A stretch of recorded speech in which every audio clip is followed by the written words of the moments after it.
कभी सोचा है कि एक ऐसा एम्पायर कैसे बन सकता है जो सोने या जमीन पर नहीं बल्कि कर्ज पर बना हो?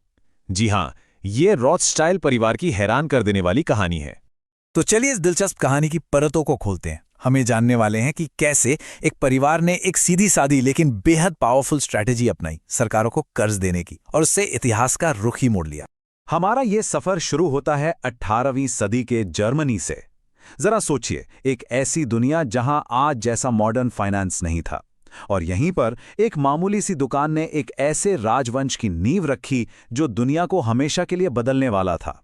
ये सब शुरू हुआ फ्रैंकफर्ट में एम्शल मोसेस बोअर नाम के एक सुनार से। उनकी दुकान के ऊपर एक लाल ढाल का निशान था जिसे जर्मन में कहते हैं रॉथस्चाइल्ड। कौन जानता था कि ये छोटा सा निशान जल्द ही दुनिया की सबसे ताकतवर फाइनेंशियल फोर्सेस में से एक का सिंबल बनने वाला था। अब कहानी में एंट्री होती है फाउंडर के बेटे मेयर एम्शल की। उनके दिमाग में एक ऐसा आइडिया आया जिसने सब कुछ बदल कर रख दिया। ये एक ऐसी फाइनेंशियल सूझबूझ थी जिसने उनके परिवार को गुमनामी से निकालकर सीधा ग्लोबल स्टेज पर ला खड़ा किया। मेयर को एक बात साफ समझ आ गई थी, आम लोगों को लोन देने में रिस्क भी ज्यादा है और फायदा भी कम। असली खेल तो सरकारों और राजाओं को लोन देने में था। लोन का अमाउंट बहुत बड़ा होता था और उसकी वापसी की गारंटी कौन देता था? देश के टैक्स पेयर्स। और बस यही थी उनकी मास्टर स्ट्रैटेजी। जैसा कि कहा जाता है, लोन इतने बड़े थे और उन्हें देश के टैक्स से चुकाया जाता था कि उनका डूबना लगभग नामुमकिन था। ये एक ऐसा गेम था जिसमें हार हो ही नहीं सकती थी। अब जब हाथ में ये विनिंग फॉर्मूला आ गया तो मेयर के इरादे और भी बड़े हो गए। वो इसे सिर्फ एक लोकल बिजनेस तक नहीं रखना चाहते थे। उनका सपना था एक पूरे यूरोप में फैला हुआ एम्पायर बनाने का। उनका प्लान सुनने में बड़ा सिंपल पर था एकदम जीनियस। उन्होंने अपने 5 बेटों को फाइनेंस की कला में माहिर बनाया और फिर उन्हें भेज दिया यूरोप के सबसे बड़े फाइनेंशियल हब्स में। हर बेटे ने एक नई ब्रांच खोली और सबसे बड़ा बेटा फ्रैंकफर्ट में मेन बेस को संभालता रहा। तो अब ये सिर्फ एक फैमिली बिजनेस नहीं रहा, ये बन चुका था एक ऐसा नेटवर्क जो पूरे कॉन्टिनेंट में फैला था और जिसका कंट्रोल सिर्फ एक फैमिली के हाथ में था।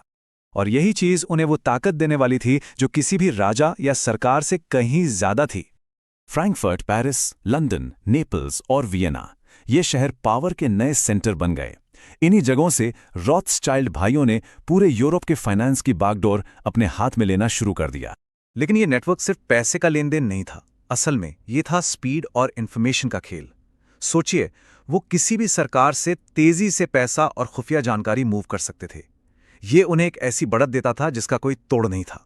और इसी इनक्रेडिबल नेटवर्क के दम पर उन्होंने एक ऐसी चाल चली, एक ऐसी स्ट्रैटेजी अपनाई जो इतिहास की सबसे साहसी और शायद सबसे कंट्रोवर्शियल फाइनेंशियल मूव्स में से एक बन गई।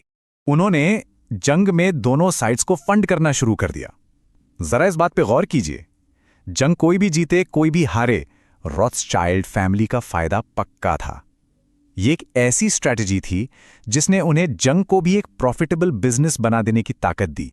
कहते हैं ना, कोई फर्क नहीं पड़ता कि कौन जीता, ब्याज के साथ बिल हमेशा एक ही पते पर आता था। इस स्ट्रैटेजी ने यह पक्का कर दिया था कि रॉथस्चाइल्ड हमेशा ही विनिंग साइड पर रहें, कम से कम फाइनेंशियली तो जरूर। तो रॉथस्चाइल्ड की ये कहानी हमें एक बहुत बड़े सवाल पर लाकर खड़ा कर देती है। किसी भी फाइनेंशियल नेटवर्क की असली ताकत क्या होती है? क्या वो सिर्फ पैसा है या फिर इंफॉर्मेशन, स्पीड और बॉर्डर्स के पार काम करने की काबिलियत? आज की दुनिया में जहां इंफॉर्मेशन तो सेकंडों में पूरी दुनिया घूम लेती है, ये सबक शायद पहले से कहीं ज्यादा मायने रखते हैं।